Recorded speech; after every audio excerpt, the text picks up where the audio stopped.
అండి నేను మీ విజయ గున్నీర సోయిలో అందరికీ స్వాగతం సుస్వాగతం. ఈరోజు నేను మీకు క్యారెట్ బర్ఫీ చెప్తాను. చాలా బాగుంటుందండి. ఇప్పుడు చలికాలం రెడ్ క్యారెట్లు మార్కెట్ నిండా వచ్చేయి. అది ఓన్లీ హల్వావే కాదు, ఇలా బర్ఫీ కూడా చేసుకోవచ్చు. చాలా బాగుంటుంది. వేగరం కూడా అయిపోతుంది. చూడండి ఎంత సాఫ్ట్గా ఉంటాయి ఇవి.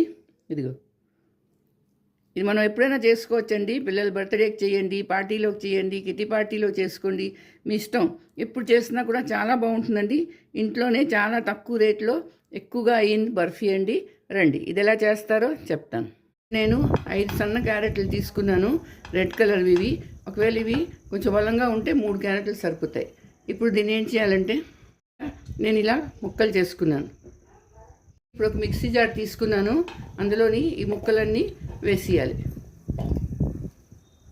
మూత పెట్టేసుకోవాలి. మూత పెట్టుకొని దీన్ని ఇప్పుడు పేస్ట్ చేయాలి. ఇలా ముద్ద అయిపోతుంది.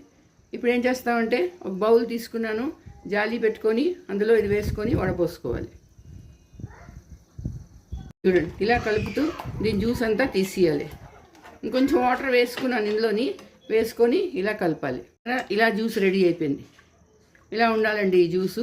ఇప్పుడు ఇందులోని కప్పు కార్న్ఫ్లోర్, కార్న్ స్టార్చ్ కూడా అంటారు, ఇది వేయాలి. వేసి రెండు బాగా కలుపుకోవాలి. ఉండలు లేకుండా బాగా కొంతసేపు కలుపుకోవాలండి. ఇది బాగా కలిసిపోతుంది. చూడండి, సరే కలిసిపోయింది. ఇప్పుడు ఇది పక్కన పెట్టుకుంటాను. గ్యాస్ మీద మూకుడు పెట్టుకున్నాను, అందులోని కప్పున్నర పంచదార వేసాను. వేసి ఒక కప్పు నీళ్ళు పోయాలి. ఎక్కువ కాదు, ఒక కప్పు నీళ్ళు పోయాలండి. పోసి ఇది కలపాలి. మరి పాకం రావక్కర్లేదు, పంచదార కరిగితే చాలు. ఇప్పుడే నేను ఇందులోని యాలక్కపళ్ళు 4-5 యాలక్కపళ్ళు తీసుకున్నాను, పౌడర్ చేసాను, అది వేసాను. వేసి దీన్ని ఇలా కలపాలి. పంచదార కరిగిపోయింది. ఇప్పుడు కార్న్ఫ్లోరు, క్యారెట్ ఇది జ్యూసు ఇందులో ఇప్పుడు వేసేసాను. వేసేసి ఇది కలుపుకోవాలి. ఇలాగా చూడండి, ఇలా కలుపుతూ ఉండాలండి. అది గట్టిపడిపోతుంది వేగరం. అందుకని ఇలా కలపాలి. మంచి కలర్ రావడం కోసం నేను ఫుడ్ కలరు కొంచెం కలిపాను, వేసాను. చూడండి, వేయగానే ఇంకా కలర్ చాలా బాగుంటుంది. ఎక్కువ కాదు, ఒక 3 డ్రాప్లు వేయాలి. వేసి ఇలా కంటిన్యూ కలుపుతూ ఉండాలండి. ఇప్పుడు ఏం చేయాలంటే, కొంచెం నెయ్యి, ముందు ఒక చెంచా నెయ్యి వేయాలి. వేసి దాన్ని కలపాలి. ఇది చాలా వేగరం గట్టిపడిపోతుందండి, కార్న్ఫ్లోర్ కదా, అందుకని అలా కలపాలి. వదిలేకూడదు, వదిలేసారంటే అది ఉండలు అయిపోతుంది. సరే, గట్టిపడిపోతున్నది. ఇదిగో చూడండి. ఇప్పుడు మళ్ళీ ఇంకొంచెం నెయ్యి వేయాలి. ఇంకొక చెంచా నెయ్యి వేస్తున్నాను. చేసి ఇది కలుపుతూ ఉండాలి. చూడండి, చక్కగా గట్టిపడిపోయిందో. సరే, దీన్ని ఎలా అయిపోయిందో ఇగో ఇలా అవ్వాలి. ఇంకా కొంచెం గట్టిపడాలండి. ఈలోగా మళ్ళీ ఇంకొంచెం ఒక చెంచా నెయ్యి. టోటల్గా దీనికి 4 చెంచాలు నెయ్యి పడుతుందండి, అంతకన్నా ఎక్కువ అక్కర్లేదు. దగ్గర పడిపోతున్నారు చూడండి, ఇంకొంచెం దగ్గర పడాలి. కలర్ చూసి రంగుతున్నది. ఈలోగా నేను ఒక చిన్న గాజు బాటిల్ తీసుకున్నాను, గిన్నె చిన్నది. ఇందులోని ఓ బటర్ పేపర్ వేసుకొని నెయ్యి రాసుకొని పెట్టుకున్నాను. చూడండి, ఇలా దగ్గర పడిపోయింది. ఇప్పుడు ఇంకొంచెం నెయ్యి లాస్ట్లో ఫైనల్ అంటే 4వ చెంచా నెయ్యి వేస్తున్నాను ఇందులోని. టోటల్గా 4 చెంచాలు నెయ్యి పడుతుందండి ఇందులోని. ఇది కరెక్ట్గా వచ్చింది. ఎంత షైనింగ్గా ఉంది చూసారా, కలర్ చూడండి, ఆ షైన్ చూడండి ఎంత బాగా వచ్చిందో. ఇప్పుడు నేను గ్యాస్ ఆఫ్ చేసుకొని ఒక 2 నిమిషాలు దీన్ని చల్లారనిస్తాను. ఈ ట్రేలో నేను బటర్ పేపర్ వేసుకున్నాను, దాని మీద కొంచెం డ్రై ఫ్రూట్స్ వేసుకున్నాను.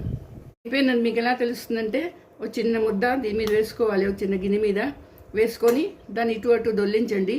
అంటుకోకుండా అది ఇటు అటు దొల్లుతుంది, అంటే ఇది అయిపోయినట్టుగా అర్థం. చూసారా, అంటుకోలేదు దానికి. ఇప్పుడు దీంట్లోనే కొంచెం డ్రై ఫ్రూట్స్ కూడా వేసేస్తున్నాను. చూడండి, మధ్యన సెట్ అవ్వడానికి పెట్టి ముందు ఇందులో కొంచెం డ్రై ఫ్రూట్స్ కూడా కలుపుకొని ఇప్పుడు దీన్ని సెట్ అవ్వడానికి పెట్టుకోవాలి. దీన్ని ఇందులో వేసిస్తాను.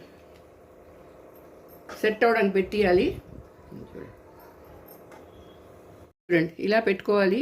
ఇది బయటే టేబుల్ మీద ఒక అరగంట సేపు అలా చల్లారడానికి పెట్టేయాలి. ఇది ఫ్రిడ్జ్లో పెట్టకూడదు, అలాగే పొయ్యి మీద పెట్టకూడదు. చూడండి ఎంత బాగా సెట్ అయిపోయిందో. ఇప్పుడు ఒక ప్లేట్ పెట్టుకొని దాని మీద పల్టీ చేస్తాను.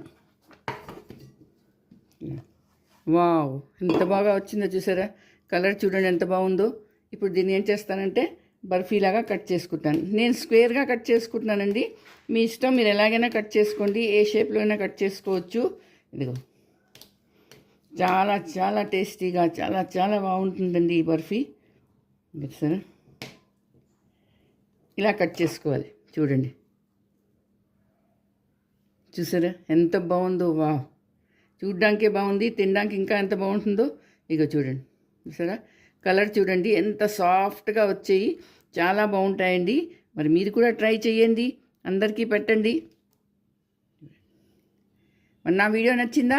నచ్చితే తప్పకుండా లైక్ చేయండి, షేర్ చేయండి, అలాగే కమెంట్ చేసి చెప్పండి ఇది ఎలా ఉందో. మళ్ళీ ఇంకో వీడియోతో కలుస్తాను. అంతవరకు సెలవు.